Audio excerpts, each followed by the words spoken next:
Cerita dimulai dengan menampilkan seorang wanita yang sedang mengantarkan pesanan makanan.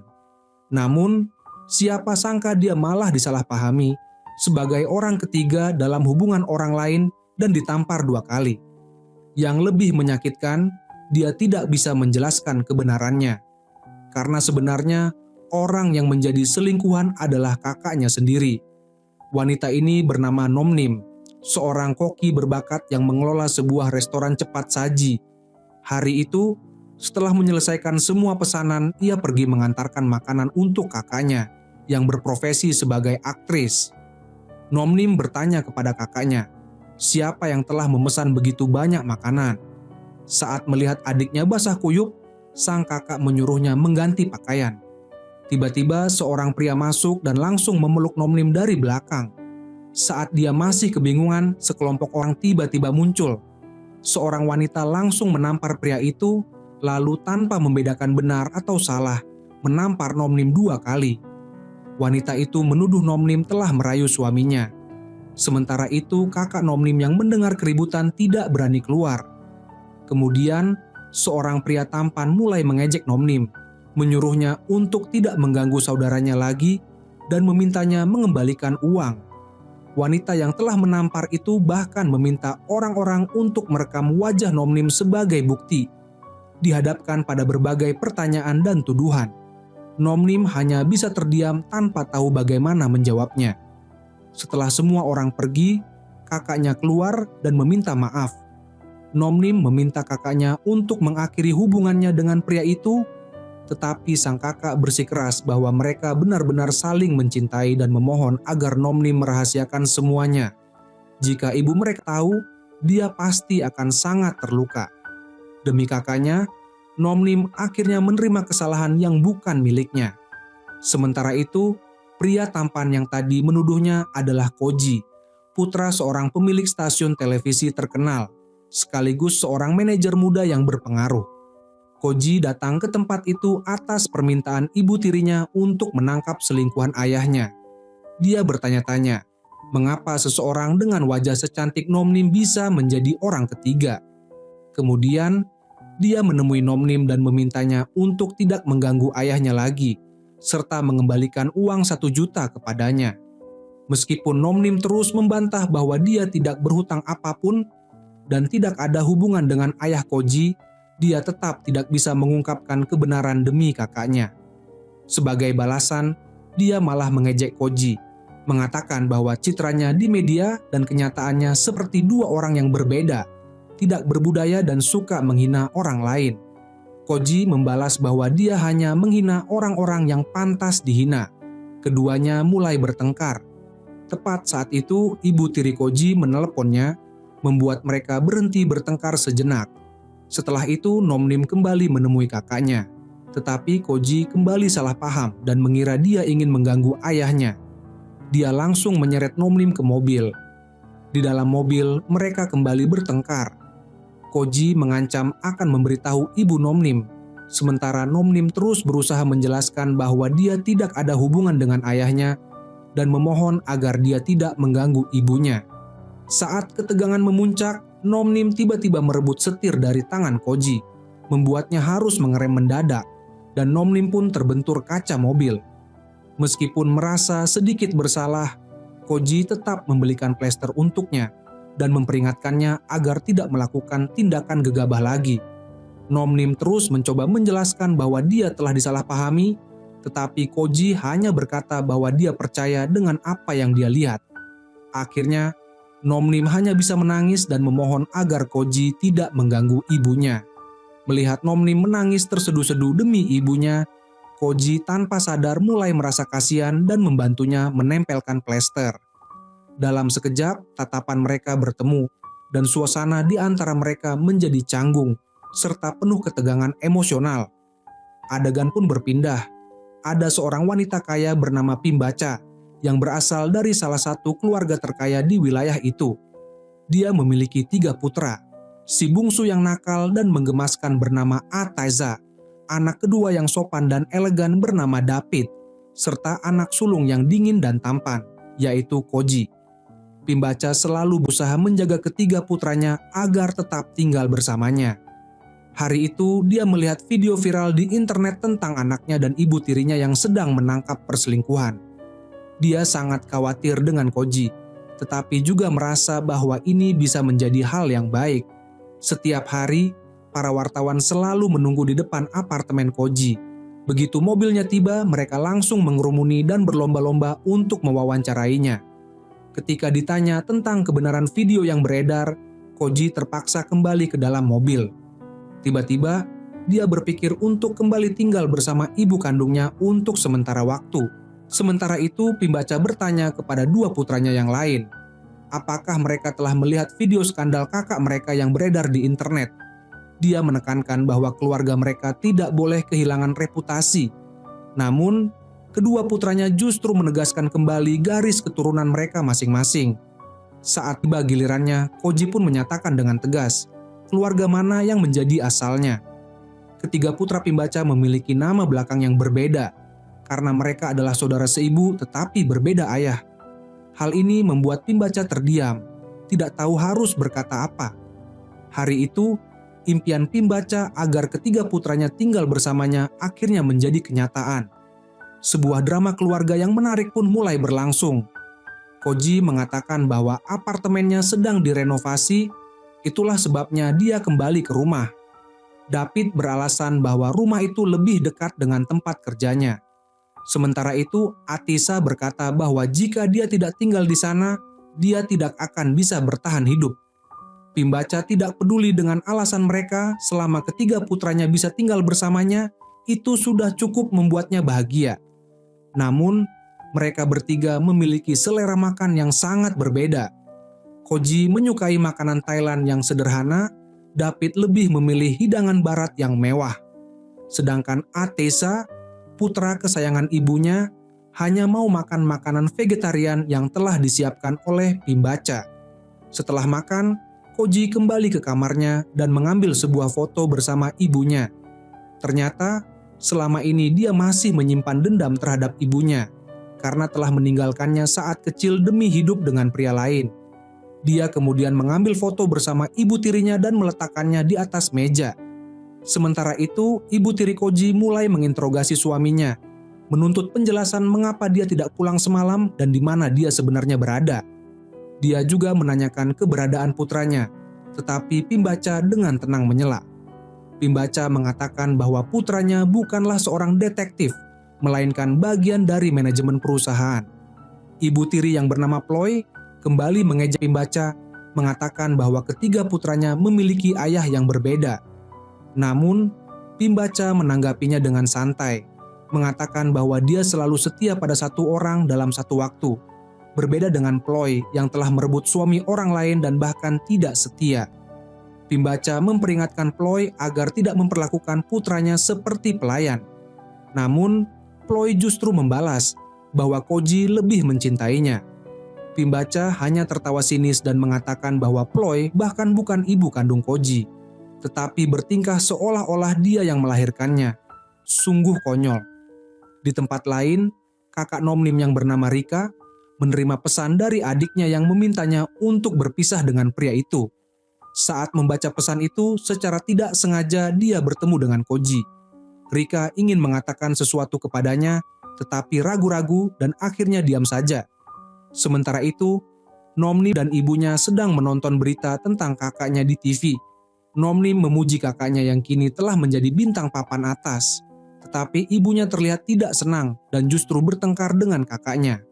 Mereka kemudian melihat berita tentang Koji di TV, dan Nomnim menjelaskan bahwa pria itu adalah putra pemilik stasiun televisi. Rika akhirnya membalas pesan adiknya, mengatakan bahwa dia tidak bisa meninggalkan pria itu. Nomnim kemudian menyarankan kakaknya untuk mengatur pertemuan dengan pemilik stasiun TV agar dia bisa membantu menyelesaikan masalah. Di saat yang sama, Koji mendengar kabar dari salah satu pegawai bahwa ayahnya kembali bertemu dengan seorang wanita, sehingga dia pun diam-diam mengikutinya. Sementara itu, Nomnim sedang berbicara dengan pemilik stasiun TV yang meminta maaf atas insiden sebelumnya. Nomnim mengatakan bahwa semuanya sudah berlalu dan tidak masalah. Dengan tulus, dia meminta pria itu untuk membiarkan kakaknya mengejar impian sebagai aktris dan mengakhiri hubungan mereka. Namun, yang tidak disangka Nomnim, pria itu malah tiba-tiba menggenggam tangannya dan memintanya untuk menggantikan kakaknya dalam menghibur hatinya yang terluka. Tepat pada saat itu Koji muncul. Mereka saling menatap dengan penuh kebingungan, membuat kesalahpahaman di antara mereka semakin dalam. Ayah Koji mulai berbohong dengan alasan yang tidak masuk akal. Bahkan dia sendiri tidak tahu apa yang sedang dia katakan. Koji dengan tegas menyuruh ayahnya untuk diam, sementara Nomnim dengan panik menjelaskan bahwa dia tidak berniat merayu ayahnya. Melihat Nomnim yang begitu gigih membela diri, Koji pun mengeluarkan ponselnya dan berniat merekam video untuk disebarkan ke internet. Tidak mau kalah, Nomnim juga melakukan hal yang sama. Mereka berdua saling mendorong tangan satu sama lain agar tidak merekam. Tetapi tanpa sengaja kamera mereka justru merekam ke arah ayah Koji. Saat itu juga Pimbaca tiba-tiba muncul. Ketika Nomnim baru saja hendak membuka mulut untuk menjelaskan, Pimbaca langsung memotong pembicaraannya, mengatakan bahwa dia tidak peduli siapa Nomnim dan tidak ingin tahu. Koji, yang marah, berjalan pergi ke tempat parkir. Baru setelah ibunya memanggil namanya, dia berhenti. Saat itu ayah Koji juga datang dan menyatakan bahwa Koji adalah satu-satunya putranya. Kemudian, dengan nada bercanda dia mencoba menggoda Pimbaca dan hendak memeluk serta menciumnya. Pimbaca ketakutan dan berteriak, mengatakan kepada ayah Koji bahwa dia sudah tidak memiliki perasaan sedikit pun padanya. Tanpa pikir panjang, ayah Koji segera menelepon wanita lain untuk mengajaknya kencan. Koji kembali ke kafe tempat mereka bertemu sebelumnya dan melihat Nomnim duduk sendirian. Untuk mencari bukti, dia berpura-pura kehilangan ponselnya dan meminta izin melihat rekaman CCTV. Dalam rekaman tersebut, Koji melihat bahwa Nomnim adalah orang yang sangat baik hati dan sering membantu orang lain. Tetapi dia tidak menemukan bukti bahwa Nomnim berusaha menggoda ayahnya. Saat Koji kembali ke mobilnya di kantor, ponselnya jatuh ke bawah kursi. Ketika dia merogoh untuk mengambilnya, dia menemukan sebuah alat pelacak. Seketika dia menyadari bahwa itu adalah alat yang dipasang oleh Pimbaca untuk mengawasinya. Benar saja, Pimbaca sedang memantau lokasi Koji. Melihat bahwa putranya telah kembali bekerja di perusahaan, Pimbaca merasa lega. Sementara itu, Atisa masuk ke dapur untuk mengambil air minum. Saat melihat ibunya, dia berniat kabur. Tetapi Pimbaca memanggilnya. Dia bahkan menuangkan segelas air untuk Atisa dan menyuruhnya minum lebih banyak. Setelah itu, dia memberikan Atisa sebuah ponsel baru. Atisa sangat senang, langsung memeluk ibunya sebagai tanda terima kasih. Namun, dia tidak tahu bahwa ponsel itu juga telah dipasangi alat pelacak oleh Pimbaca. Ketika Pimbaca membuka ponselnya dan melihat peta lokasi anak-anaknya, Koji pergi ke kantor ibu tirinya dan dengan sengaja menjatuhkan alat pelacak ke lantai. Ibu tiri mengeluh bahwa Pimbaca memang tidak mudah dikalahkan. Namun, dia tetap curiga dan bertekad untuk menyelesaikan masalah terkait orang ketiga dalam rumah tangga mereka. Setelah mendengar hal itu, Koji langsung pergi.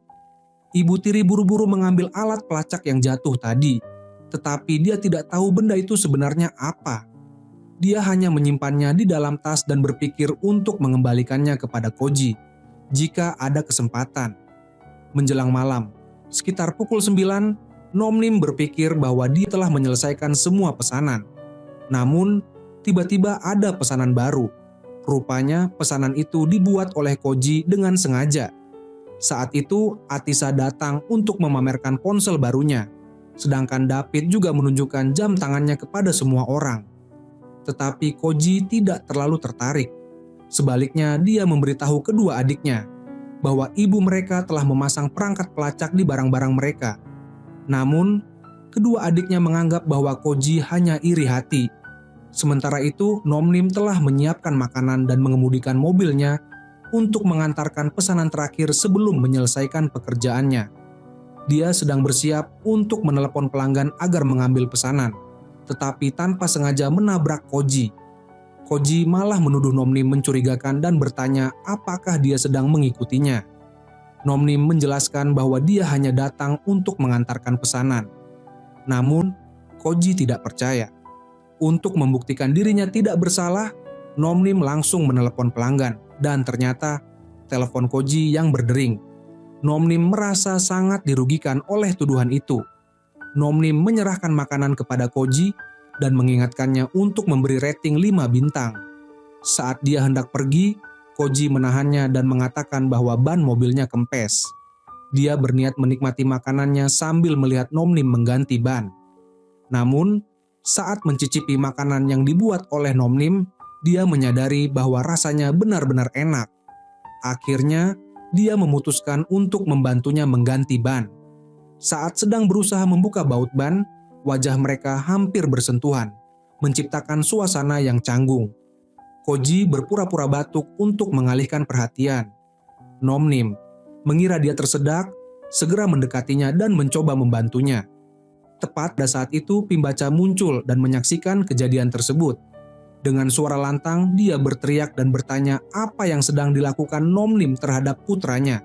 Saat itu juga, dia mengenali Nomnim sebagai wanita yang berkencan dengan mantan suaminya sore tadi.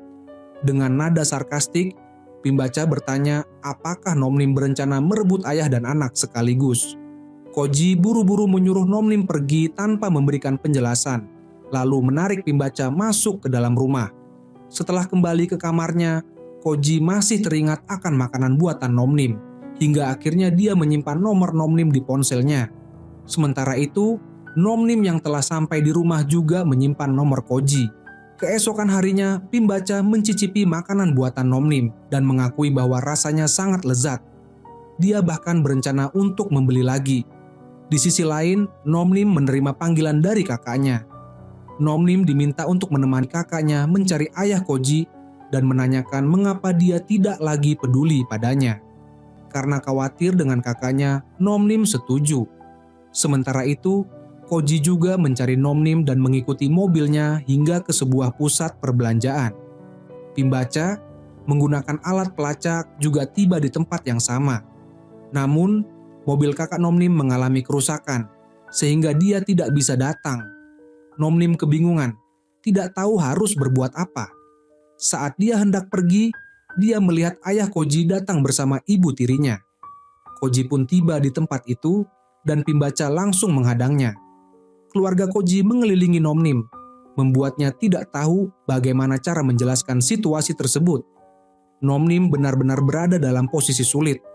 Dalam kepanikan, dia mundur dan tanpa sengaja menabrak dada Koji. Koji segera mendorongnya menjauh.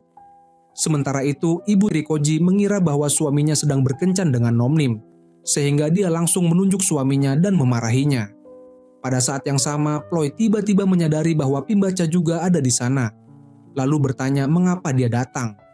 Pimbaca menjawab bahwa dia datang untuk perawatan kecantikan, membuat Ploy tertawa karena menganggapnya bercanda. Koji pun tidak mempercayai alasan itu dan mengaku bahwa dia hanya mengikuti Nomnim sampai ke tempat ini.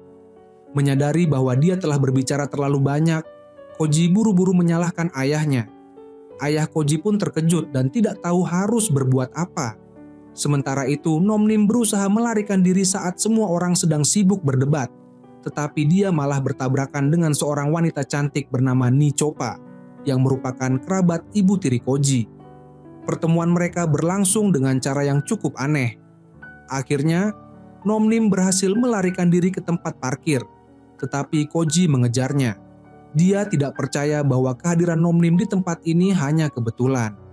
Dalam pikirannya, dia terus berusaha meyakinkan diri bahwa Nomnim tidak ada hubungan dengan ayahnya. Nomnim sendiri sangat yakin akan hal itu. Tetapi Koji masih berasumsi dan menuduh Nomnim memiliki maksud tertentu. Nomnim tidak bisa memberikan penjelasan, membuat Koji mengira bahwa dia memang tidak punya alasan yang jelas. Namun, Nomnim menegaskan bahwa dia datang untuk membantu temannya. Koji tampak tidak puas dengan jawaban itu, sementara Nomnim hampir menangis karena merasa difitnah. Melihat itu, Koji menjadi khawatir dan memberikan sapu tangan untuknya. Nomnim mulai menangis, air mata dan ingusnya bercampur. Koji pun mulai menebak bahwa mungkin Nomnim sebenarnya sedang membantu kakaknya dan terjebak dalam situasi yang sulit. Ketika Nomnim bersiap untuk pergi, Koji menahannya. ingin mendengar jawaban yang sebenarnya. Namun, tepat saat Nomnim hendak mengungkapkan kebenaran, seseorang muncul.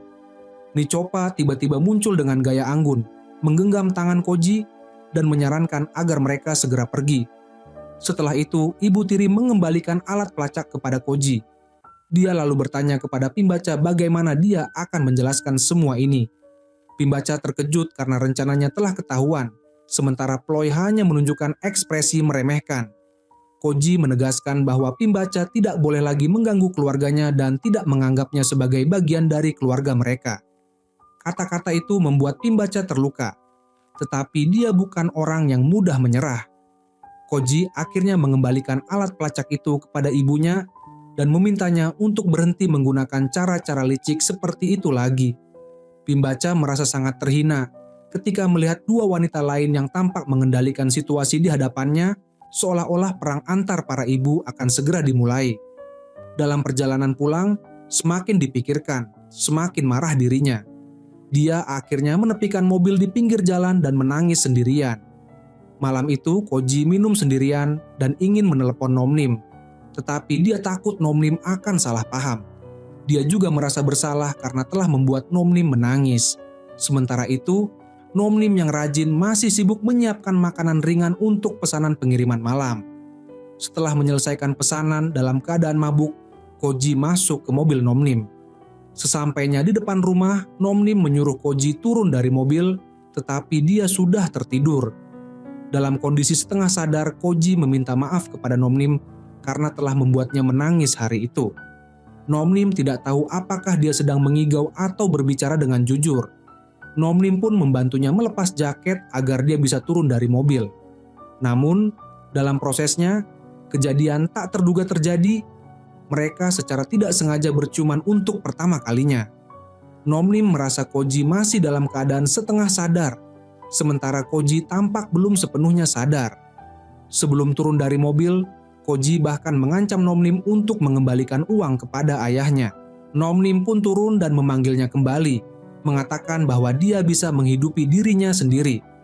Koji tertawa dan bertanya, apakah Nomnim akan bertahan hidup hanya dengan bekerja sebagai kurir makanan hingga pukul 4 pagi? Nomnim pun tertawa dan mengiyakan. Keduanya tertawa bersama. Sepertinya benih cinta mulai tumbuh di antara mereka, seolah-olah mereka telah melupakan semua perselisihan sebelumnya.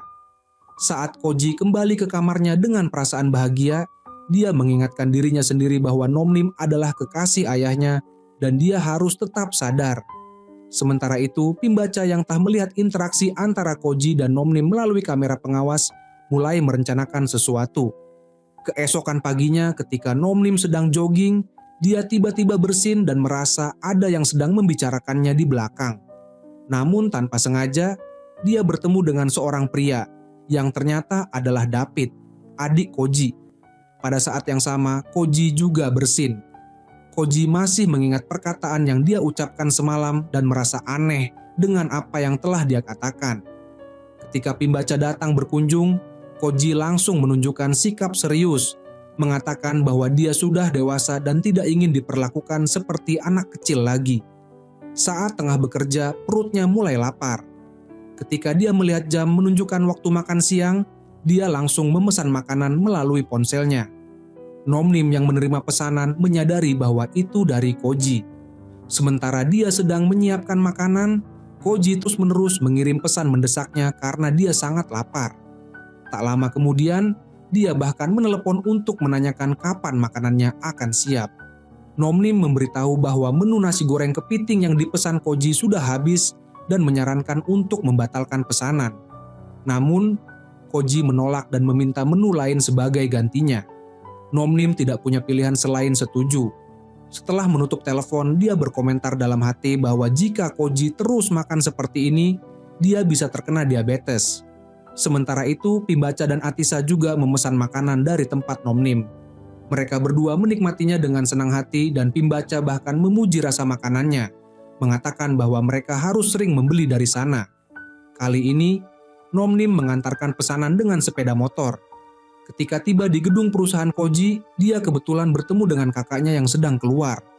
Kakaknya mengira Nomnim datang mencarinya, tetapi Nomnim mengatakan bahwa dia hanya datang untuk mengantarkan makanan anjing, yang membuat kakaknya terkejut dan tak bisa berkata-kata.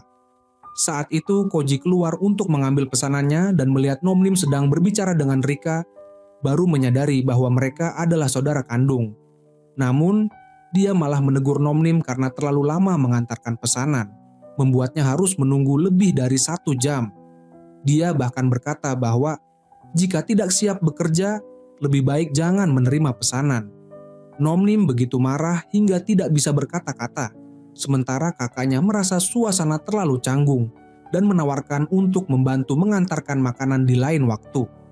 Dalam kemarahannya, Nomnim melemparkan makanan kepada Koji. Tetapi saat hendak pergi, dia menyadari bahwa motor miliknya tidak bisa menyala. Dia meminta bantuan kakaknya untuk mendorong motor. Tetapi pada akhirnya Koji, dengan sikap seorang pria sejati, maju untuk membantu. Dia menyuruh Nomnim turun dari motor dan dengan satu tendangan mesin motor langsung menyala. Nomnim pergi tanpa mengucapkan terima kasih dan langsung melaju. Kakaknya buru-buru meminta maaf kepada Koji atas insiden video yang terjadi sebelumnya. Namun, Koji mengatakan bahwa dia bisa membedakan urusan pribadi dan profesional. Lagi pula yang terlibat dalam masalah itu bukan Rika. Rika hanya bisa mengangguk ragu, sementara Koji mengambil makanannya dan pergi. Rika menghela napas lega karena semua kejadian sebelumnya tidak terbongkar. Sesampainya di rumah, Nomnim melihat Pimbaca datang dengan mobil, ingin berbicara tentang sesuatu yang penting dengannya. Nomnim merasa tidak ada urusan dengan Pimbaca. Tetapi demi menghindari ibunya yang sedang berada di rumah, mereka memutuskan untuk bertemu di sebuah kafe. Pimbaca bertanya apakah Nomnim tahu siapa dirinya, dan Nomnim menjawab bahwa dia adalah mantan istri ayah Koji serta ibu kandungnya. Awalnya, Nomnim mengira Pimbaca datang untuk membuat masalah, tetapi Pimbaca menegaskan bahwa dia tidak peduli dengan hubungan Nomnim dan ayah Koji, sehingga Nomnim tidak perlu memberikan penjelasan. Namun, Pimbaca menegaskan bahwa dia tidak menyukai Nicopa. Pimbaca lalu mengatakan bahwa dia lebih memilih Nomnim untuk bersama Koji daripada Nicopa. Dia meminta Nomnim untuk membantu menghancurkan hubungan antara Koji dan Nicopa. Jika tidak, dia akan memberitahu ibu Nomnim tentang hubungan Nomnim dengan ayah Koji. Nomnim tidak punya pilihan selain menyetujui permintaan itu. Sementara itu, ibu tiri Koji dan Nicopa juga sedang merencanakan sesuatu, karena ibu tirinya hanya menginginkan Nicopa sebagai menantunya. Dua pihak tampaknya siap untuk bertarung dalam pertarungan sengit. Pada saat itu, David juga datang mencari ibunya. Nomnim segera menyadari bahwa David adalah orang yang ia temui pagi tadi. Mereka terkejut melihat satu sama lain, dan David juga memesan makanan dari rumah Nomnim. Saat membahas rencana Pimbaca, Nomnim menegaskan kepada David bahwa dia tidak memiliki hubungan apapun dengan ayah Koji. David mempercayainya, yang membuat Nomnim sangat lega. Setelah makan, mereka berjalan-jalan di taman, di mana David menceritakan tentang keluarganya. Nomnim kemudian bertanya apakah David sudah memiliki pacar, dan dia menjawab bahwa dia memiliki seseorang yang dia sukai, tetapi masih mengamatinya dari kejauhan. Pada saat yang sama, Koji datang ke taman bersama Atisa. Atisa sering diganggu oleh sekelompok orang, dan kali ini Koji datang untuk membantu adiknya menghadapi mereka. Namun, Atisa menjelaskan bahwa para pengganggu tersebut adalah 4 orang gadis, yang membuat Koji menggelengkan kepala, tidak tahu harus berkata apa. Saat dia berbalik, dia langsung melihat Nomnim bersama David dan segera berlari mendekat, berteriak, menanyakan mengapa Nomnim begitu dekat dengan David. Dia bahkan menyindir Nomnim dengan berkata, "Apa kau ingin menguasai seluruh keluargaku?" Sambil mendorong Atisa ke arahnya, dia menambahkan, "Apa kau juga ingin memangsa anak kecil?" David membalas bahwa dia sudah cukup dewasa, tetapi Koji dengan marah bertanya, apakah dia harus menelepon ibu mereka. Pada akhirnya, David tidak punya pilihan selain membawa Atisa pulang. Kesalahpahaman Koji terhadap Nomnim semakin dalam.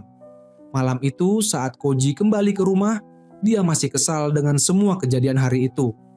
Pimbaca mencoba menenangkannya, mengatakan bahwa semuanya tidak seburuk yang dia bayangkan. dia menjelaskan bahwa David dan Nomnim hanyalah teman biasa, dan Koji akhirnya menyesali bahwa dia telah salah paham.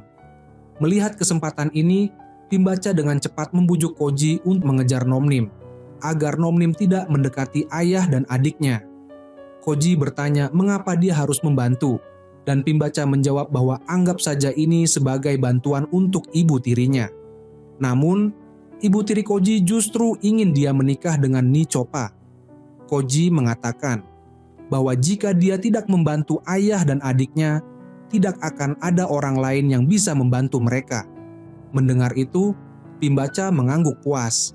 Sementara itu, David bertanya kepada Atisa apakah ibu mereka telah memberikan sesuatu padanya. Atisa dengan jujur mengakui bahwa Pimbaca telah berjanji akan membelikannya sebuah mobil. Atisa kemudian bertanya apakah Nomnim memang seperti yang dikatakan orang-orang. Namun, David percaya bahwa Nomnim tidak seperti yang mereka pikirkan, dan waktu akan membuktikan segalanya. Pagi harinya, Pimbaca memesan banyak makanan dari rumah Nomnim dan mengajak Koji sarapan sebelum pergi bekerja. Awalnya, Koji menolak, mengatakan bahwa makanan dari rumah Nomnim hanyalah camilan ringan. Namun, pada akhirnya, dia duduk dan mulai makan. Ia bahkan bercanda, "Bagaimana kalau ada obat tidur di dalamnya? Biar aku coba dulu." Saat itu Pimbaca memberi isyarat kepada Atisa bahwa sudah waktunya untuk beraksi. Atisa meletakkan sumpitnya, mulai menangis dan berkata, "Jika sesuatu terjadi antara David dan kekasih ayah, apakah kita masih bisa duduk bersama seperti ini?" Akting Atisa sangat meyakinkan, dan Pimbaca melanjutkan, mengatakan bahwa mereka tidak boleh membiarkan hal itu terjadi. David dan Koji juga setuju bahwa mereka tidak akan membiarkan situasi itu berkembang lebih jauh. Sementara itu, ibu tiri mulai mengambil langkah. Ia bersiap untuk mengundang Nicopa ke rumah untuk makan malam dan secara terbuka menyatakan keinginannya agar Koji menikah dengan Nicopa. Koji memberitahu ibu tirinya bahwa Nicopa sudah memiliki pacar, tetapi ibu tirinya menganggap itu bukan masalah besar karena pacar belum tentu menjadi suami. Akhirnya Koji tetap setuju. Ia membeli setangkai mawar putih sebagai simbol perhatian. Dalam perjalanan pulang, ia merasa lapar, lalu memutuskan untuk singgah di rumah Nomnim untuk membeli makanan.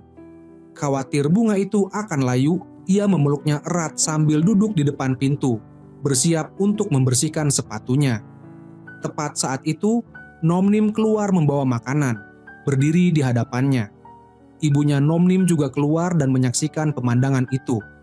Ia mengingatkan Nomnim agar tidak bersikap tidak sopan dan memberi isyarat agar ia menerima bunga tersebut. Nomnim pun menerimanya. Koji tampak ingin mengatakan sesuatu, tetapi akhirnya mengurungkan niatnya. Nomnim bertanya, "Ada apa?"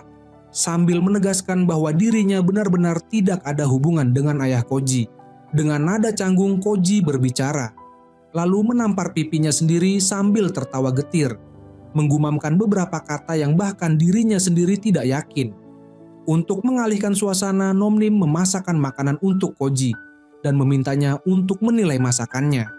Saat itu, ibu Nomnim datang dan mengundang Koji untuk makan bersama. Koji mencicipi sesuap makanan dan terkejut karena rasanya sangat lezat. Nomnim sangat senang mendengar pujian darinya. Sementara itu, ibu tiri Koji telah mengundang Nicopa ke rumah untuk makan malam. Ia meraih tangan Nicopa dengan khawatir, takut gadis itu akan mengotori tangannya. Ketika Koji tiba, ibu tirinya bertanya kenapa ia tidak membawa bunga. Saat itu, Koji baru teringat bahwa ia telah memberikan bunga tersebut kepada Nomnim. Ibu tirinya berkata bahwa itu tidak masalah dan menariknya ke dapur, mengatakan bahwa ia sangat merindukannya. Ia bahkan menegaskan bahwa sebelum melakukan hal lain, yang terpenting adalah menyambutnya lebih dulu. Dengan sopan, Koji bertanya tentang keadaan keluarga mereka. Nicopa, dengan sikapnya yang santai, mengaku bahwa ia masih berkencan dengan pacarnya tetapi akan segera putus. Koji merasa kasihan pada pacarnya, tetapi Nicopa menjelaskan bahwa ibu tiri Koji bersikeras mereka harus menikah demi keuntungan bisnis keluarga. Pernikahan itu akan meningkatkan status Koji di masyarakat. Koji tidak pernah memikirkan hal semacam itu sebelumnya. Ia terdiam sejenak sebelum akhirnya berkata bahwa mereka mungkin bukan pasangan yang ditakdirkan bersama. Nichopa lalu memeluknya, tetapi Koji tidak merasakan apa-apa. Ia hanya menatap buket bunga di atas meja dengan penuh pemikiran. Di malam hari, Nomnim masih memegang buket bunga itu. Ibunya ingin mengetahui lebih banyak tentang situasinya. Tetapi Nomnim mengatakan bahwa itu tidak perlu, karena ia bisa mencari suaminya sendiri. Setelah mengantar Nichopa pulang, ibu tiri memuji Koji karena telah bertindak dengan baik. Saat itu Koji mengingatkan bahwa Nichopa masih memiliki pacar. Ayah Koji langsung menimpali dengan santai. Memiliki pacar bukan berarti tidak bisa punya yang lain. Koji merasa kasihan pada pacar Nichopa dan benar-benar kehabisan kata-kata melihat cara pikir kedua orang ini. Sementara itu, Pimbaca melakukan panggilan video dengan Nomnim, menanyakan bagaimana perkembangan situasinya. Nomnim menceritakan bahwa hari ini Koji telah berlutut dan memberikannya bunga. Hal itu membuat Pimbaca sangat gembira, seolah-olah ia baru saja memenangkan lotre. Pimbaca terus bertanya apa yang terjadi setelah pemberian bunga itu. Nomnim menjawab bahwa mereka makan malam bersama. Pimbaca sangat puas dengan perkembangan ini, memuji dan menyemangati Nomnim agar terus berusaha. Ia menegaskan bahwa mereka tidak boleh membiarkan Koji menikahi Nichopa. Sementara itu, Rika masih bimbang apakah harus berpisah dengan ayah Koji atau tidak. Namun, sebelum ia bisa mengambil keputusan, ayah Koji malah meneleponnya. Panggilan itu membuat Rika tersenyum senang. Di sisi lain, Koji juga menerima telepon dari ibunya, menanyakan kenapa ia belum pulang ke rumah. Saat mengetahui bahwa Koji tidak bersama Nichopa, Pimbaca akhirnya merasa tenang. Koji buru-buru menutup telepon sebelum ibunya sempat menyelesaikan pembicaraan. Sementara itu, Pimbaca mulai bermain dengan boneka, berbicara padanya seolah-olah boneka itu harus patuh pada ibunya. Pada saat yang sama, Koji tiba-tiba melihat ayahnya pergi keluar dengan mobil. Penasaran, ia segera mengikuti dari belakang. Ayahnya pergi ke sebuah bar untuk menemui Rika yang telah menyamar. Koji mengamati dari kejauhan dan mencoba menelepon, tetapi tidak ada yang menjawab. Di saat yang sama, Nomnim menerima panggilan telepon, tapi dia sudah tidur. Koji mendekat untuk mendengar lebih jelas dan akhirnya menyadari bahwa wanita itu bukan Nomnim, melainkan Rika. Rika sudah terlalu banyak minum dan bersiap masuk ke toilet. Koji mengikuti sampai pintu toilet tetapi tidak bisa masuk. Ia pun beralih ke toilet pria untuk melampiaskan kekesalannya karena telah salah paham terhadap Nomnim selama ini. Namun, teriakannya malah membuat orang-orang di dalamnya ketakutan dan berlarian keluar. Saat itu, ayah Koji juga kebetulan masuk ke toilet dan David juga ada di sana. Ketiga pria itu keluar bersama, saling berpandangan dengan canggung tanpa tahu harus berkata apa. Sementara itu, Nomnim masih tertidur lelap hingga siang. Ibunya datang membangunkannya untuk jogging, tetapi ia hanya melakukan gerakan ringan saja. Di sisi lain, Koji terus mengetuk pintu kamar David dengan keras, tetapi tidak ada jawaban. Atisa datang dan memberitahu Koji bahwa David sudah pulang ke rumah pada pukul 3 pagi, tetapi pagi ini ia pergi kerja lebih awal. Koji mulai curiga bahwa David sengaja menghindarinya. Saat itu, Pimbaca datang dan bertanya apa yang sedang mereka lakukan. Koji menjelaskan bahwa mereka telah salah paham terhadap Nomnim, bahwa ia bukanlah kekasih ayah mereka. Pimbaca langsung bertanya, "Kalau begitu, siapa?" Koji tidak tahu harus menjawab apa, sehingga ia mencoba mengalihkan pembicaraan. Menyadari hal ini, Pimbaca memberi isyarat kepada Atisa. Atisa langsung mengerti dan berpura-pura menangis sambil memohon kepada Koji agar tidak membiarkan David dan Nomnim bersama. Koji menegaskan bahwa ia tidak akan tinggal diam dan akan melakukan yang terbaik. Dengan penuh tekad, ia pergi ke kantor David untuk menanyakan siapa yang bersamanya tadi malam di bar. Koji berkata bahwa ia tidak ingin wanita itu menyakiti saudaranya. Namun, David sama sekali tidak peduli dan menyuruhnya untuk bertanya langsung kepada Nomnim. Meskipun Koji terus memanggilnya, David tetap tidak menoleh. Keesokan paginya, Nomnim bangun dengan kondisi sedikit pilek. Ibunya segera menyuruhnya minum obat karena hari itu adalah hari ulang tahun kakaknya. Saat itu, Koji tiba di depan rumah Nomnim. Nomnim buru-buru menyisir rambut dan merapikan dirinya. Koji ingin Nomnim berbicara lebih dulu, tetapi Nomnim malah mempersilakannya bicara lebih dulu. Menyadari situasi ini, Koji mencari alasan dengan mengatakan bahwa ia kebetulan lewat dan mampir untuk membeli makanan. Nomnim mengundangnya masuk. Koji melihat Nomnim masih mengantuk dan ingin bertanya apakah tadi malam ia pergi bersama David, tetapi ia mengurungkan niatnya. Sementara itu, Nomnim buru-buru berdandan agar terlihat lebih cantik.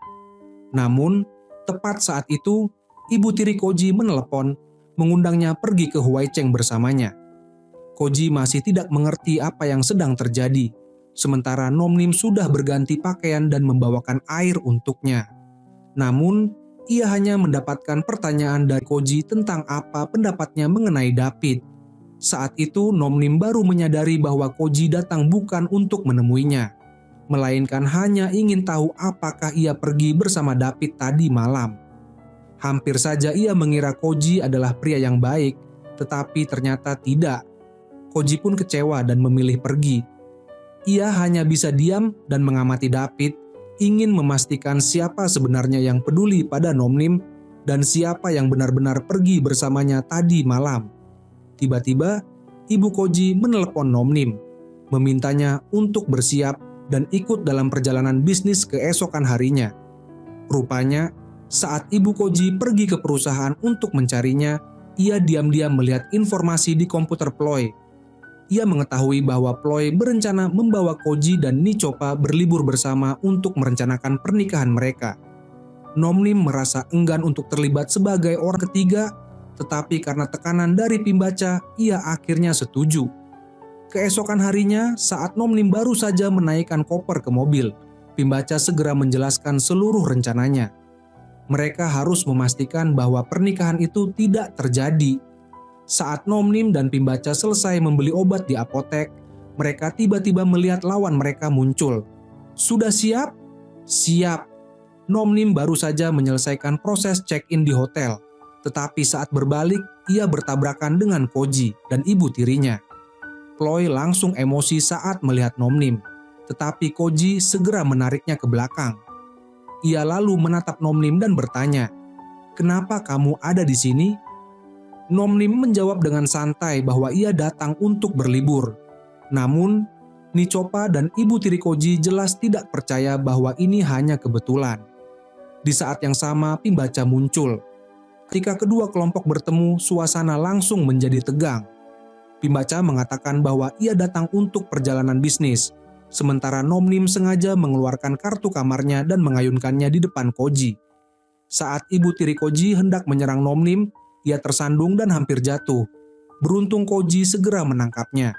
Setelah itu, Ploy masuk ke kamar Koji, menuangkan bubuk ke dalam air, menyimpannya di lemari es, lalu pergi dengan wajah puas.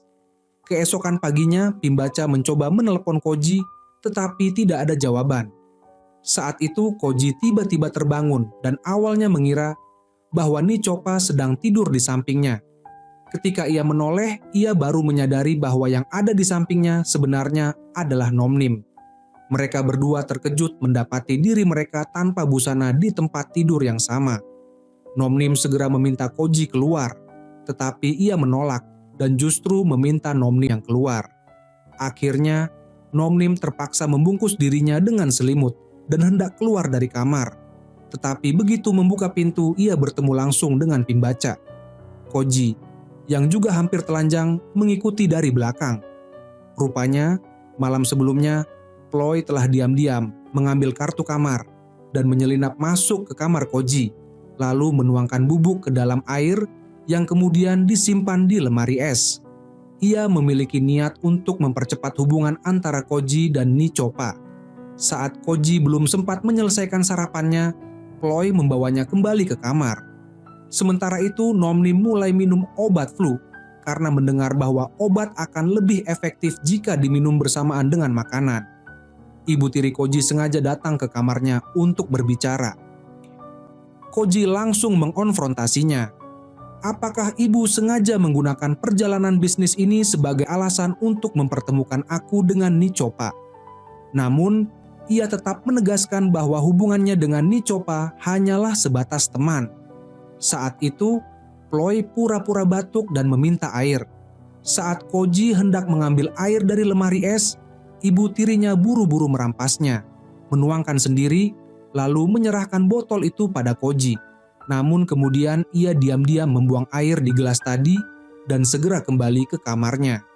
Sementara itu, efek obat flu membuat Nomnim merasa pusing, tetapi ia tetap berusaha kembali ke kamarnya sendiri. Ploy memanfaatkan kesempatan ini dan menelepon Nicopa, memintanya untuk membuka pintu karena sebentar lagi Koji akan menjadi miliknya. Nicopa sangat senang mendengarnya. Setelah itu, Ploy menelepon Koji mengatakan bahwa pintu kamar Nicopa rusak dan memintanya untuk membantu mengeceknya. Karena terus didesak, Koji akhirnya setuju. Namun, saat itu efek obat yang diminumnya mulai bekerja, membuatnya merasa pusing dan pikirannya kabur. Dengan susah payah, Nomnim akhirnya sampai ke kamarnya sendiri. Sementara itu, Koji yang dalam keadaan setengah sadar berjalan sempoyongan di lorong. Ia melihat sebuah pintu yang belum tertutup rapat dan langsung masuk tanpa berpikir panjang. Kebetulan, Nicopa membuka pintu tepat saat Koji masuk, tetapi ia tidak menyadarinya. Di sisi lain, Nomnim juga tidak menyadari bahwa ada seseorang yang berbaring di ranjangnya. Mereka berdua berbicara dalam keadaan setengah sadar, mengira sedang bermimpi, dan akhirnya mengalami malam yang tak terlupakan. Keesokan paginya, ketika mereka terbangun, mereka terkejut dan tidak dapat mempercayai apa yang telah terjadi. Saat mereka bertengkar dan berjalan keluar kamar, mereka bertemu dengan Pimbaca. Pimbaca marah dan menampar Nomnim karena merasa dikhianati. Pimbaca merasa telah menganggap Nomnim sebagai bagian dari kelompoknya, tetapi ternyata ia justru mempermainkan putranya.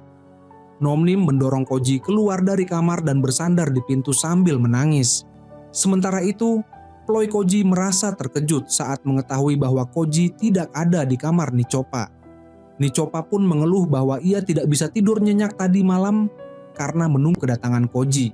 Saat itu mereka berdua tiba-tiba menyadari sesuatu dan bertanya-tanya apakah kejadian semalam benar-benar terjadi. Ketika melihat Pimbaca datang, mereka mulai mengejeknya. Tetapi kali ini Pimbaca berkata bahwa mereka sudah kalah. Ploy dan Nicopa tersadar dari lamunannya dan segera bergegas mencari Koji. Namun, saat itu Koji sudah pergi karena ia telah check out dari hotel. Ia kemudian berbicara dengan Ploy dan Nicopa sebelum pergi. Mendengar itu, Nicopa memutuskan untuk langsung pulang. Tidak ingin lagi menghabiskan waktu bersama mereka. Ia bertanya pada Koji, "Apa salahku sampai kau bersikap begitu dingin padaku?" Ia juga mengatakan bahwa meskipun ia berasal dari keluarga kaya, ia tidak pernah meremehkan ibu tiri Koji maupun dirinya. Bahkan ia minum dari gelas yang sebelumnya digunakan oleh Koji. Setelah itu, Nicopa pura-pura pingsan di sofa dan mulai berakting. Ibu tiri mencoba menghentikan Koji untuk menjelaskan semuanya, tetapi ia hanya menggelengkan kepala dan pergi. Tak lama kemudian, Nicopa sadar kembali. Nicopa menarik koper dan memutuskan untuk pulang ke rumah. Ploy buru-buru mengejarnya dan meminta maaf, tetapi Nicopa mengatakan bahwa semuanya sudah berakhir. Ia sudah kehilangan muka dan menyalahkan Ploy karena terlalu serakah dan hanya memikirkan keuntungan sendiri. Setelah itu, ia langsung mengemudi pergi. Sementara itu, Rika pulang ke rumah untuk mengunjungi ibunya. Mereka bersama-sama menyiapkan makanan untuk dikirim. Rika meminta maaf kepada ibunya dan berharap bisa dimaafkan. Ibunya mengatakan bahwa ia tidak pernah marah padanya. Rika menangis, menyesali segala kebodohan yang telah dilakukannya. Tepat saat itu, sebuah pesanan baru masuk.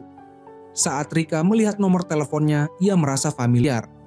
Ternyata ayah Koji sedang berada di hotel bersama wanita lain yang memesan makanan. Ketika pintu dibuka untuk menerima pesanan makanan, si pengantar makanan tiba-tiba menuangkan makanan ke kepala ayah Koji. Marah, ayah Koji mulai memaki. Tetapi begitu pengantar makanan melepas helmnya, ia terkejut karena orang itu adalah Rika.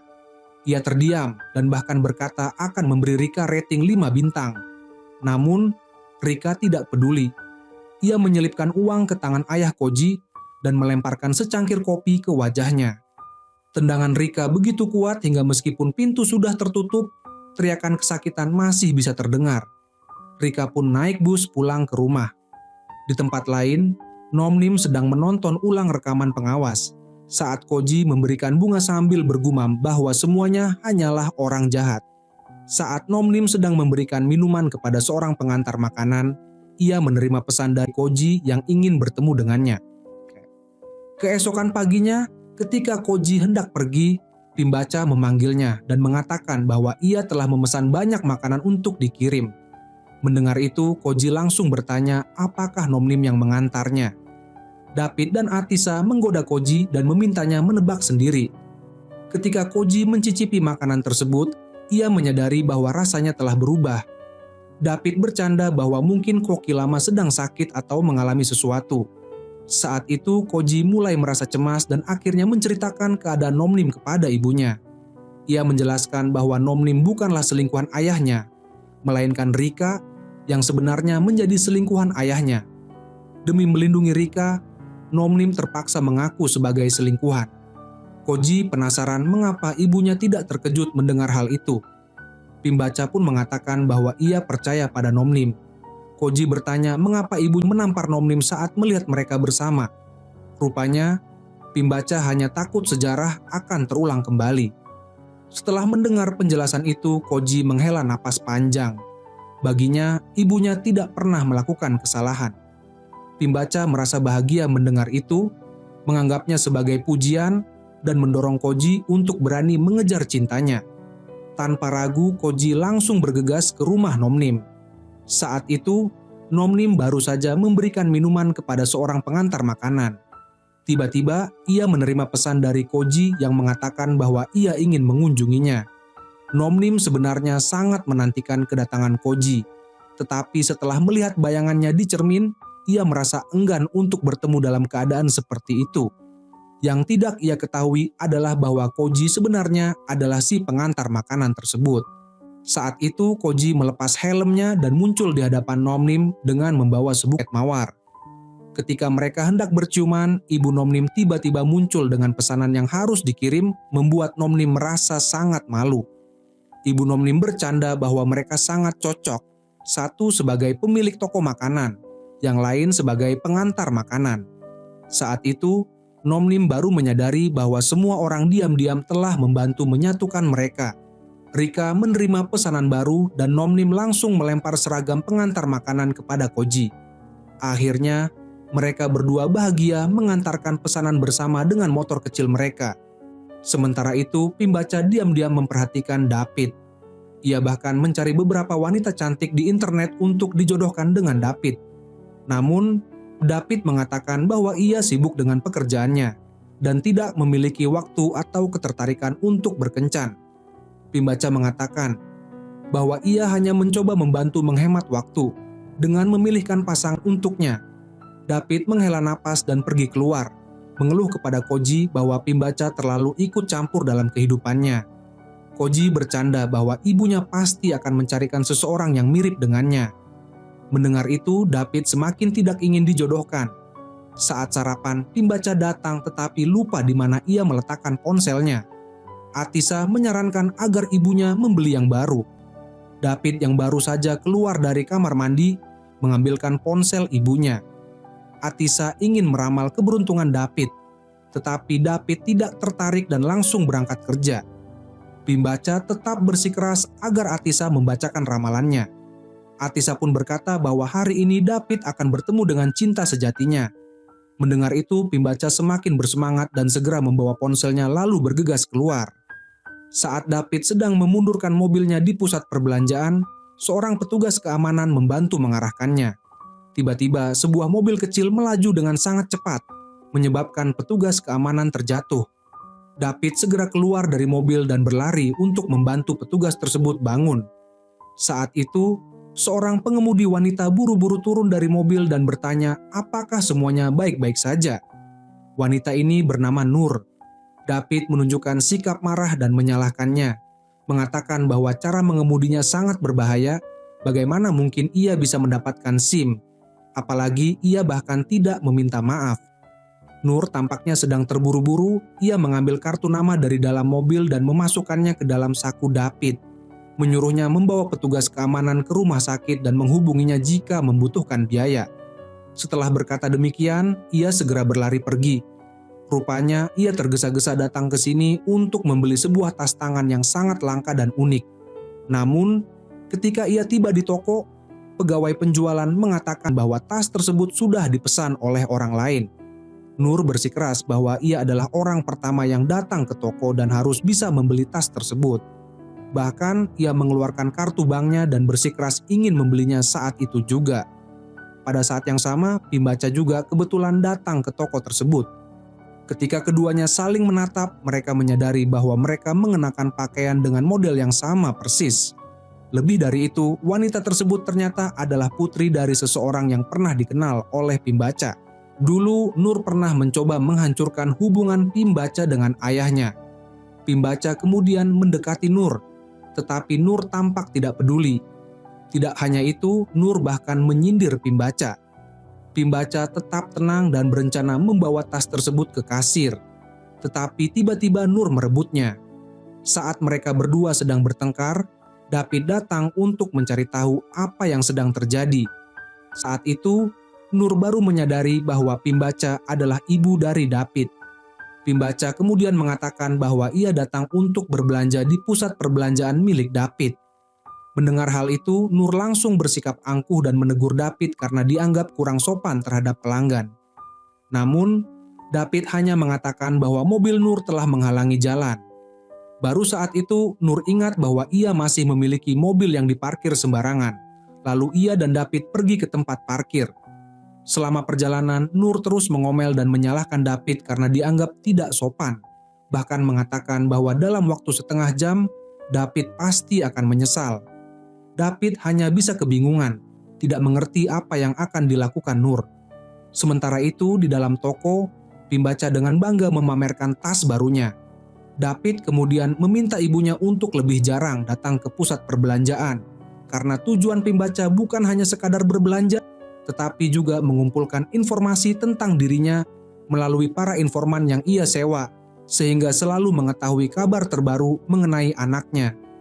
Menyadari bahwa dirinya telah ketahuan, pembaca segera mengganti topik pembicaraan dan kembali membahas rencana perjodohan untuk David. Namun, David tidak mau mendengar dan langsung pergi.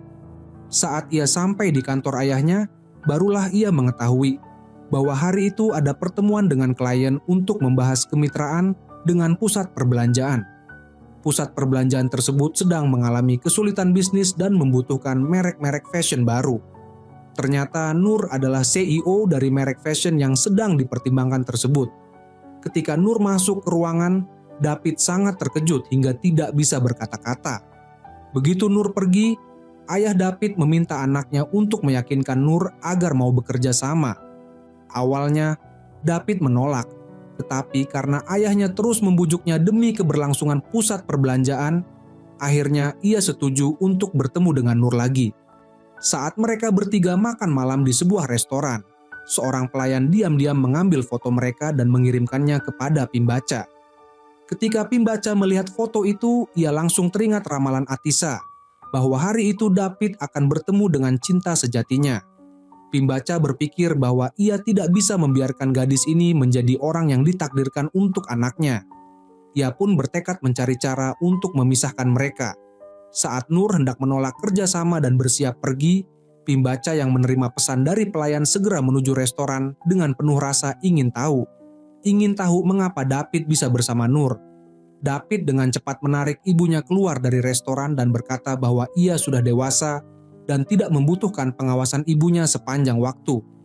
Melihat kesempatan ini, Nur tiba-tiba berubah pikiran dan berkata kepada David di luar restoran bahwa ia setuju untuk membawa mereknya masuk ke pusat perbelanjaan. David pun terkejut karena beberapa saat lalu Nur masih menolak.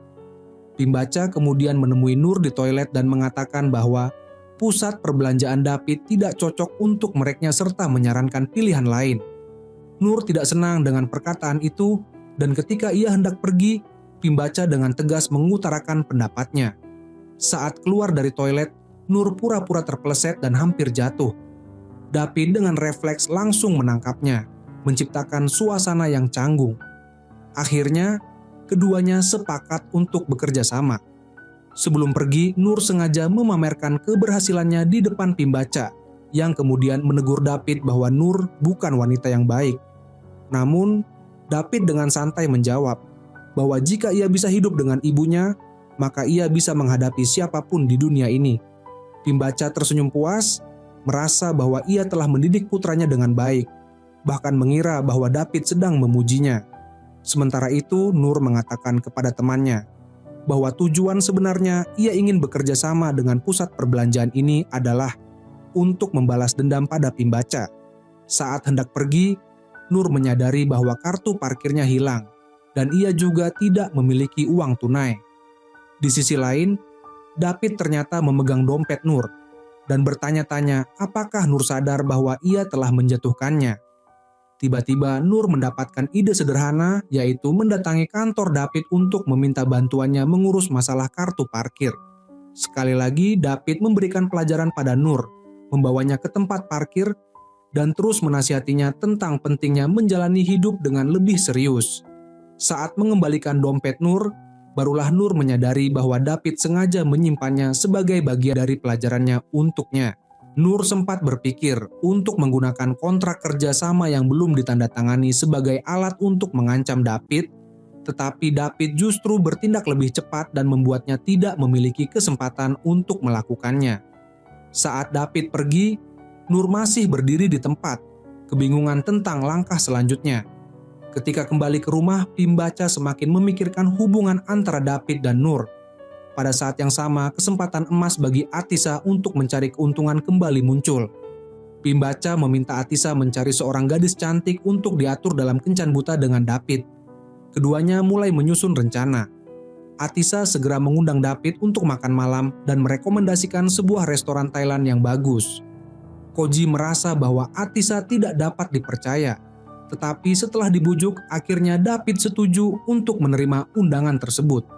Atisa dan Pimbaca telah memberitahu gadis itu secara detail, termasuk makanan favorit David, agar semuanya berjalan sesuai rencana. Saat David tiba di restoran, Atisa mengirim pesan bahwa ia sedang dalam perjalanan tetapi terjebak macet, sementara temannya akan segera tiba. David segera menyadari bahwa ia telah ditipu lagi dan hendak pergi, tetapi tiba-tiba seorang gadis memperkenalkan dirinya. "Aku adalah teman Atisa, namaku Vivi." David tetap duduk dengan sopan dan berbicara dengannya, tetapi Vivi justru merasa canggung dan tidak tahu harus berkata apa. Di saat yang sama, Nur juga datang ke restoran. Rupanya, Vivi dan Nur adalah teman. Ketika Vivi dan David mulai memesan makanan, terlihat jelas bahwa David sengaja membuat Vivi kesulitan.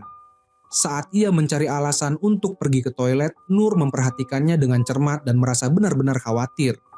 Di dalam toilet, David menelepon Atisa dan memberinya waktu 5 menit untuk datang. Jika tidak, ia akan pergi. Saat itu Nur mendekatinya dan memperingatkan agar ia menjauhi teman-temannya. Baru saat itulah David menyadari bahwa ia sedang makan malam bersama teman Nur. Akhirnya David menarik Nur untuk menemui temannya, membuat Vivi terkejut. David kemudian berkata bahwa karena Atisa telah mengundang temannya, maka ia juga membawa pacarnya sendiri. Ketika Atisa melihat David datang bersama seorang wanita, ia segera memberitahu Pimbaca. Ketika Pimbaca melihatnya, ia sangat terkejut dan segera bergegas mendekati David untuk bertanya apa yang sedang terjadi. David sengaja mengatakan bahwa mereka sedang berkencan, membuat Pimbaca sulit mempercayai ucapannya. Nur pun memanfaatkan kesempatan ini dengan menggenggam erat tangan David. Saat Nur menyandarkan kepalanya di bahu David, Pimbaca begitu marah hingga hampir pingsan. David segera menarik Nur keluar dari tempat itu, dan begitu sampai di pintu, Nur bertanya, mengapa ia tidak diajak berdiskusi terlebih dahulu. David menjawab bahwa ia tidak ingin lagi dijodohkan, seperti yang mereka lakukan pada ibunya kemarin. Setelah berdiskusi, mereka lebih dulu menandatangani kontrak kerjasama antara perusahaan mereka, lalu juga menyepakati perjanjian pribadi. Dengan demikian, Nur secara resmi menjadi pacar David, bahkan sengaja menunjukkan kemesraan di depan Pimbaca.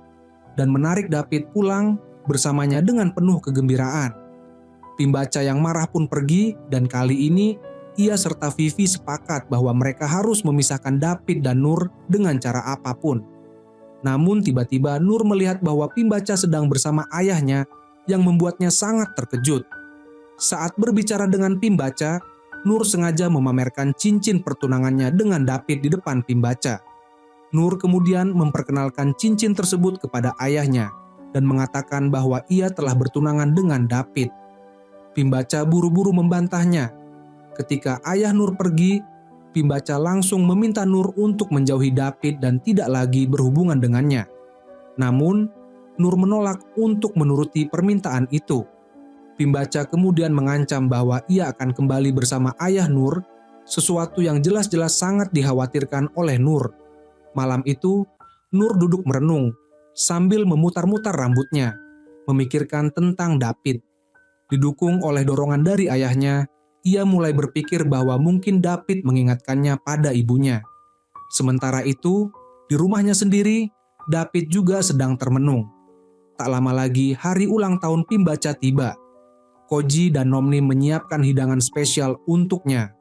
Saat David datang, Pembaca sengaja keluar rumah, membuat Koji dan ayahnya mengeluh bahwa sangat keterlaluan jika mereka tidak memberitahu Pembaca tentang pernikahan yang akan datang. David pun mengkritik Pembaca yang selalu mengatur segala sesuatu untuknya. Sementara itu, Atisa mengusulkan sebuah rencana. Pada pesta ulang tahun Pembaca, Nur diundang untuk hadir. Di pagi harinya Nur berpakaian sangat cantik, sementara David juga tampil dengan gaya yang gagah dan datang lebih awal untuk menjemputnya. Hal ini membuat Nur sedikit terkejut, karena ia merasa lebih baik tetap tinggal di rumah.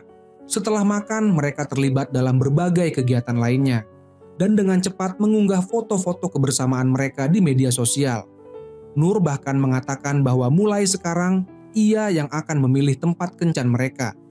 Malam itu, Nur membawa David ke sebuah hotel dan mulai bersiap untuk mandi di hadapannya.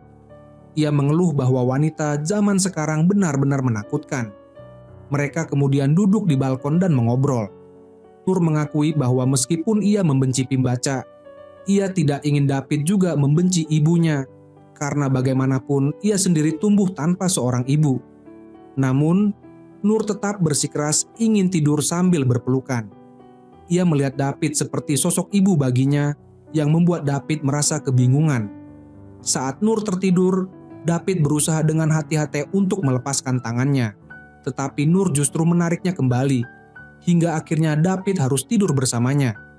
Sementara itu, Pembaca terjaga sepanjang malam, merasa cemas dan tidak bisa tidur. Ia bahkan meminta Koji untuk mencari David. Koji menenangkannya dan meyakinkan bahwa semuanya baik-baik saja. Namun, ketika Pembaca menerima kabar bahwa David tidak pulang semalaman, ia semakin gelisah. David yang berada di lantai atas menegaskan kepada ibunya bahwa dirinya sudah dewasa. Namun, Pembaca merasa bahwa Nur hanya memanfaatkan David untuk membalas dendam padanya. David tidak mendengarkan ibunya, membuat Pembaca hampir menangis. Sementara itu, Nur menyadari siapa yang berusaha menghancurkan hubungannya, ternyata itu adalah Vivi. Saat mereka berada di tempat parkir, tiba-tiba sekelompok orang berpakaian hitam menyerang mereka. Nur bahkan pingsan di tempat. Ketika David membawanya ke rumah sakit, ia mulai curiga bahwa mungkin Pembaca yang telah menyuruh orang untuk melakukan ini. Saat itu Nur melihat David dan merasa senang karena diperhatikan olehnya. Nur ingin menguji apakah David akan menangisinya lebih dari orang lain, karena selama ini tidak ada yang pernah menangis untuknya. Saat menatap cermin, ia berpikir bahwa selama kecantikannya masih ada, luka-luka lainnya hanyalah masalah kecil. David, yang melihat Nur masih mengigau, memutuskan untuk pulang dan meminta penjelasan dari ibunya. Begitu bertemu Pembaca, David langsung marah dan menuduh ibunya telah menyuruh orang untuk menyerang Nur. Sejak kejadian di tempat parkir, Vivi datang menjenguk Nur sambil membawa buah-buahan dan pura-pura bertanya apakah Nur tahu siapa pelakunya. Namun, kecurigaan Nur justru mengarah pada Vivi. Dalam situasi itu, Vivi berpura-pura tidak tahu apa-apa. Namun, di bawah tekanan pertanyaan dari Nur, Vivi akhirnya mengakui bahwa ia melakukannya atas perintah Pimbaca. Nur merasa dikhianati oleh sahabatnya sendiri. Sementara itu, David yang marah kembali ke rumah dan membentak ibunya. Pimbaca kebingungan dengan apa yang terjadi, dan saat David menuduhnya telah menyewa orang untuk menyerang Nur, kemarahan David semakin memuncak. Ia menutup pintu dengan keras dan pergi, meninggalkan Pimbaca yang hanya bisa menangis putus asa. Nur kemudian mengirim pesan kepada David untuk menjemputnya, tetapi hasilnya sangat mengecewakan karena hanya temannya yang datang menjemputnya. Saat itu David telah berkemas dan bersiap untuk meninggalkan rumah Pimbaca. Polisi datang ke rumahnya untuk mencari Pimbaca, sementara Nur bertemu dengan mereka untuk memahami situasi lebih lanjut. Polisi memberitahunya bahwa kemungkinan besar bukan Pimbaca yang bertanggung jawab atas serangan tersebut, melainkan seseorang yang mengendarai mobil istri mantan pacar Nur. Hal ini membuat Nur sangat terkejut. Pimbaca kemudian menemui Nur untuk menjelaskan keadaannya. Pertemuan mereka penuh ketegangan, dan dalam konfrontasi itu, Pimbaca akhirnya gagal dan menangis, memohon kepada Nur agar mengembalikan putranya. Nur segera mencari David, dan sahabatnya pun menyusun rencana untuk menemui David. Saat itu David sedang berjalan-jalan sendirian di taman ketika tiba-tiba menerima pesan dari sahabat Nur, yang ternyata memberitahukan bahwa Nur berencana menemui Vivi. Sementara itu Pimbaca juga menemukan istri dari mantan pacar Nur, dan akhirnya menyadari bahwa Vivi adalah pelaku sebenarnya. Namun, Vivi masih berpura-pura polos dan menuduh Nur sebagai orang yang telah merebut pacarnya. Saat David menerima pesan tersebut, ia segera muncul dan menegur Nur karena bertindak terlalu gegabah, menunjukkan kecemasannya terhadap Nur. Nur sangat terharu dan memeluk David sambil menangis. Mereka kemudian pergi ke hotel dan minum anggur bersama. Dalam suasana yang emosional, Nur mengungkapkan bahwa ia merasa sakit hati karena dikhianati oleh sahabatnya selama 10 tahun.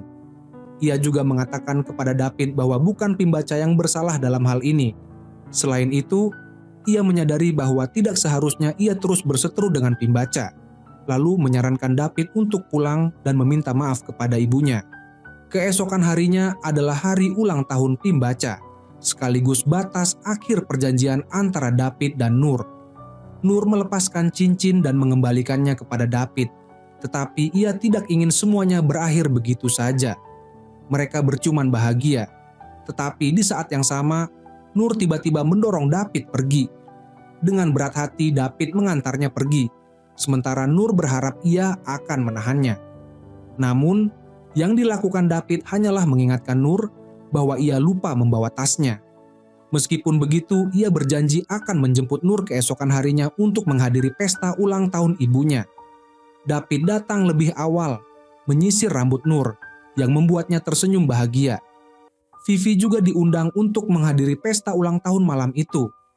Ketika David muncul bersama Nur, Pimbaca sangat terkejut tetapi juga senang, karena putranya telah kembali. Koji membawa mereka ke tempat duduk mereka, dan pesta ulang tahun pun resmi dimulai. Ketiga putra Pimbaca secara bergantian memberikan ucapan selamat ulang tahun kepadanya. Mereka semua berusaha sebaik mungkin agar segalanya berjalan lancar. Mereka berharap ini akan menjadi hadiah terbaik untuk ibu mereka dan keluarga mereka. Pimbaca mengucapkan terima kasih atas usaha anak-anaknya, merasa sangat bahagia. Namun, di sisi lain, Nur merasa bahwa semuanya mulai berjalan di luar kendali. Sekarang perjanjian antara mereka telah berakhir, tetapi David kembali menyematkan cincin di jari Nur, dan dia tetap berdiri di tempat dengan bahagia. Saat itu Vivi berlari menemui Pimbaca dan bertanya mengapa ia membiarkan David dan Nur bersatu. Namun, Pimbaca mengungkapkan wajah aslinya yang kejam, dan seberapapun Vivi memohon, itu tetap tidak ada gunanya. Nur pun dengan sengaja memamerkan cincinnya di depan Vivi, membuatnya marah dan pergi sendirian. Pimbaca tersenyum saat melihat dua pasangan bahagia itu. Saat melihat Atisa, ia memperkirakan bahwa mungkin dialah target berikutnya. Kemudian adegan pun berpindah. Ada seorang gadis cantik bernama Nabila. Nabila adalah seorang ilustrator di sebuah penerbit. Setiap hari, ia menggambar untuk novel demi melunasi hutang ibunya. Karena itu, ia harus berhenti sekolah dan mencari nafkah di rumah. Hari ini, ia telah mengumpulkan semua uang koin untuk melunasi hutang. Nabila bahkan telah berbulan-bulan tidak makan daging demi menghemat uang. Setelah melunasi hutangnya, Nabila sangat gembira dan memutuskan untuk makan daging bersama kakaknya. Saat itu Atisa juga sedang berada di restoran. Rupanya Pimbaca mulai menjalankan rencananya dengan mengatur agar Atisa bertemu dengan 3 gadis cantik yang bisa sekaligus belajar dan mencari pacar. Namun, Atisa sama sekali tidak tertarik dan mereka. Begitu Atisa masuk ke mobil, Pimbaca segera mengaktifkan alat pelacaknya. Semua gerakan Atisa kini berada dalam pengawasan Pimbaca.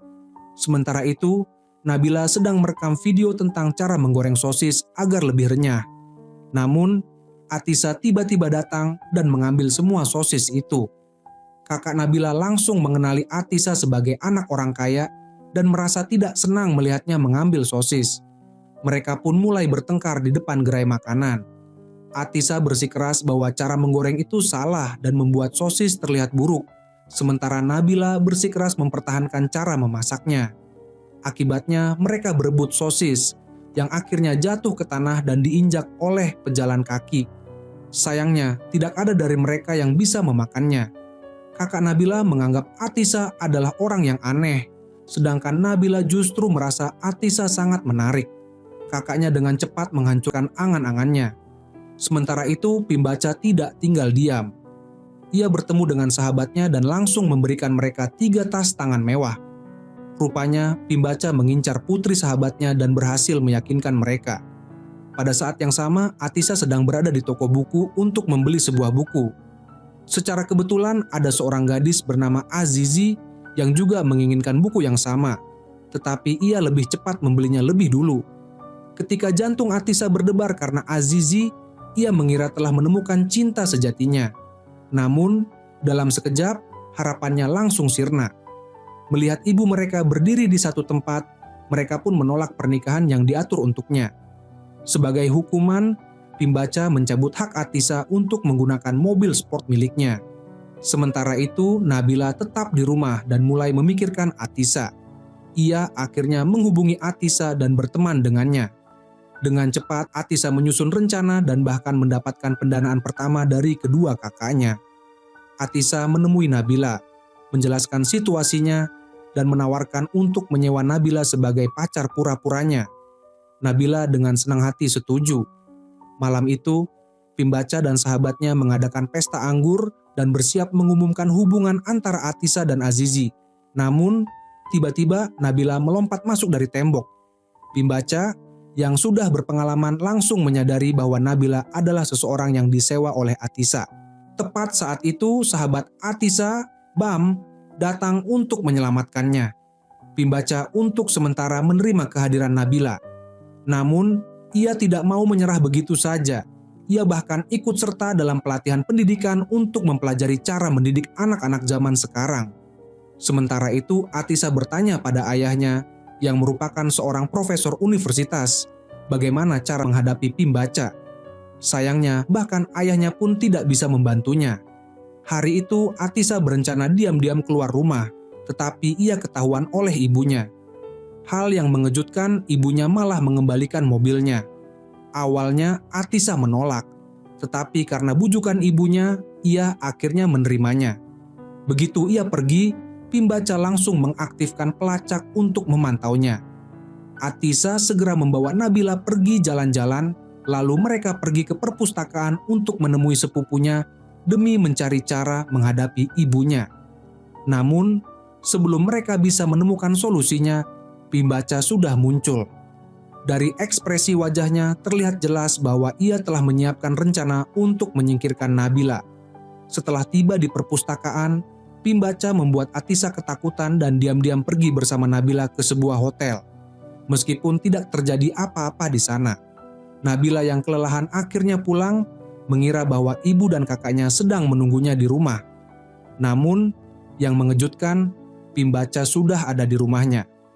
Kehadiran yang tak terduga ini membuat Nabila terbelalak kaget. Pimbaca ternyata telah membeli penerbit tempat Nabila bekerja dan sekarang menawarkan pekerjaan kepadanya. Pimbaca lalu membawa Nabila ke lokasi konferensi pers sambil menyebutkan bahwa sebagian dari pendapatan penjualan buku akan disumbangkan untuk amal. seolah-olah Pimbaca adalah seorang peri baik hati. Tepat pada saat itu, Atisa tiba-tiba muncul dengan membawa sebuket bunga. Pimbaca mengira bahwa putranya datang untuk memberikan bunga kepadanya. Tetapi ternyata Atisa justru memberikan bunga itu kepada Nabila. Pimbaca terkejut dan tidak menyangka anaknya bisa melakukan hal semacam ini, hingga membuatnya hampir marah. Atisa segera mentransfer uang kepada Nabila sebagai bentuk apresiasi atas kerja kerasnya. Namun, Pimbaca langsung menarik Nabila pergi dan membawanya ke kantornya. Ketika tiba di perusahaan Pimbaca, Nabila terkejut karena perusahaan itu sangat besar. Saat mereka sedang rapat di ruang konferensi, tiba-tiba seorang pria tampan masuk. Pria tersebut adalah seorang desainer yang dipekerjakan oleh Pimbaca. Tetapi tanpa sepengetahuan Pimbaca, pria itu adalah orang yang selama ini diam-diam menyukai Nabila. Hal ini membuat Nabila sangat senang hingga tidak bisa menahan senyumnya. Setelah itu, Nabila membawa sebuah kotak peralatan ke atap untuk mencari dokumen, sambil bersantai sejenak. Namun, saat ia menemukan dokumen dan hendak kembali, ia menyadari bahwa pintu telah terkunci dan hanya bisa dibuka dari dalam. Nabila panik karena teleponnya kehabisan baterai, sehingga ia hanya bisa duduk dan menunggu seseorang datang membukanya. Sementara itu, Atisa tiba di perusahaan untuk mencari Nabila. Pimbaca mengatakan bahwa mungkin Nabila sudah pulang, karena ia juga tidak melihatnya. Atisa mencoba menelepon, tetapi tidak bisa terhubung, sehingga ia mulai merasa ada sesuatu yang tidak beres. Ia bertanya kepada rekan kerja Nabila, tetapi jawaban mereka justru membuatnya semakin bingung. Namun, Atisa melihat bahwa tas Nabila masih ada di bawah meja, yang berarti ia masih berada di dalam gedung. Atisa mencari ke seluruh ruangan, tetapi tidak menemukannya. Akhirnya, ia bertanya kepada petugas keamanan yang kemudian mengingat bahwa ada sebuah gudang di atap. Mungkin Nabila ada di sana. Saat itu, Nabila hampir putus asa dan bahkan berpikir untuk turun dengan cara berbahaya. Untungnya, Atisa datang tepat waktu dan menyelamatkannya. Setelah kembali ke rumah, Atisa langsung memarahi ibunya dan secara sukarela mengembalikan mobil yang sebelumnya diberikan kepadanya. Setelah itu, ia pergi ke rumah Nabila dengan membawa sebuket bunga yang terbuat dari sosis, makanan favorit Nabila. Melihat itu, Nabila dengan senang hati menerimanya. Sebenarnya, kali ini Atisa datang untuk mencari tempat tinggal sementara. Nabila akhirnya menyiapkan tempat untuknya di balkon dan mendirikan tenda di sana. Namun, Atisa tetap harus membayar sewa dan biaya listrik. Hal ini membuat ibu Nabila sangat senang. Sementara kakaknya mulai berpikir bahwa mereka semakin terlihat seperti pasangan sungguhan. Ketika Pimbaca berniat memberi Nabila sejumlah uang sebagai kompensasi atas insiden di atap, Nabila malah mengajukan pengunduran diri dari pekerjaannya. Hal ini membuat Pimbaca terdiam dan tidak tahu harus berkata apa. Ia sebenarnya tidak berniat menjebak Nabila di atap. Ketika Pimbaca bertanya di mana putranya berada, Atisa menolak untuk menjawab. Sementara itu, desainer tampan yang menyukai Nabila datang untuk mengucapkan selamat tinggal dan memuji kemampuan ilustrasi Nabila. Keesokan harinya, Pimbaca menunggu di depan rumah Nabila dan akhirnya menemukan Atisa. Namun, Atisa tidak terkejut dan menolak berbicara dengan ibunya. Tak lama kemudian, Pimbaca kembali menemui Atisa dan kali ini hanya memiliki satu permintaan, mengajaknya pergi ke suatu tempat. Atisa setuju dan mengikuti ibunya ke sebuah rumah. Pimbaca membuka jendela dan apa yang dilihat Atisa membuatnya sedih. Ia menyadari bahwa hubungan antara Nabila dan pria tampan yang menyukai Nabila tidak sesederhana yang ia pikirkan. Karena itu, Atisa memutuskan untuk meninggalkan balkon rumah Nabila. Meskipun ia merasa sedikit menyesal, tetapi mengingat apa yang telah ia lihat, ia akhirnya memutuskan untuk pulang ke rumahnya. Pimbaca adalah orang yang paling bahagia melihat putranya kembali ke rumah. Kali ini, Pimbaca kembali membawa putranya berbelanja dan berkata agar tidak perlu ragu. Ia langsung membeli 3 buah jam tangan. Pimbaca juga ingin membeli lebih banyak barang untuk Atisa, tetapi ia tahu bahwa kebahagiaan putranya tidak bisa dibeli dengan uang. Menyadari hal itu, Pimbaca segera mengubah strateginya. Ia mengatur sebuah pertemuan baru dengan teman dekatnya dan putri temannya, yaitu Azizi.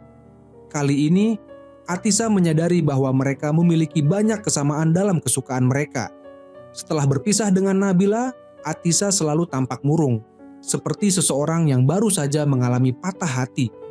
Kakak perempuan Nabila yang melihat hal itu menyarankan agar Nabila mengajaknya makan bersama untuk menghiburnya. Nabila pun membawa sosis ke perpustakaan. Atisa sangat senang menerima makanan kesukaannya. Sambil menikmati sosis, ia mengatakan kepada Nabila bahwa ia hanya setuju untuk membeli barang untuk ibunya agar Pimbaca bahagia. Selain itu, barang-barang yang ia beli juga memiliki nilai investasi. Nabila tidak bisa menahan diri untuk memuji Atisa, lalu mengajaknya berjalan-jalan ke berbagai kedai makanan. Namun, Atisa justru membawanya ke sebuah restoran dan memesan banyak makanan, hanya agar bisa menyuapi Nabila. Saat Atisa sedang mengelap sisa jus jeruk di bibir Nabila, ia tidak bisa menahan diri dan menciumnya. Namun, ketika hendak melangkah lebih jauh, ia tiba-tiba menghentikan diri karena berpikir bahwa Nabila masih memiliki hubungan dengan senior yang menyukainya. Hal itu membuat Nabila terkejut karena ia sebenarnya sudah menolak senior tersebut dan saat ini masih lajang. Mendengar hal itu, Atisa merasa sangat bahagia. Dan kali ini Nabila yang mengambil inisiatif untuk memberikan Atisa sebuah ciuman manis. Pada saat yang sama, Pimbaca telah mengatur sebuah pesta pertunangan untuk Atisa dan Azizi, yang membuat Atisa sangat terkejut. Berkat ide kreatif dari Nabila, acara tetap berlanjut sesuai rencana. Kedua kakak Atisa tidak menyadari apa yang sedang terjadi, sehingga mereka tidak bisa membantunya. Ketika semua orang mengira Atisa akan menyematkan cincin di jari Azizi, tiba-tiba seorang wanita lain muncul. Wanita itu dengan berani mengungkapkan hubungannya dengan Azizi, membuat Pimbaca sangat terkejut hingga ternganga. Atisa bahkan memberikan cincin kepada gadis itu sebagai tanda restu. Pimbaca masih dalam keadaan syok, tetapi ia menunjukkan sikap yang cukup terbuka dan akhirnya menerima kenyataan tersebut. Saat itu, Nabila muncul dan Atisa segera berlari menghampirinya, menggenggam tangannya. Lalu mereka berdua melarikan diri dari acara tersebut. Pimbaca ingin mengejar mereka, tetapi kedua kakak Atisa menghalanginya. Atisa dan Nabila berlari hingga ke tepi sungai. Di sana Atisa kembali mentransfer sejumlah uang kepada Nabila, bangga karena ia telah melakukan sesuatu yang besar dengan investasi yang kecil. Hal itu membuat Nabila sangat terharu hingga menangis. Lalu ia mengembalikan semua uang tersebut kepada Atisa.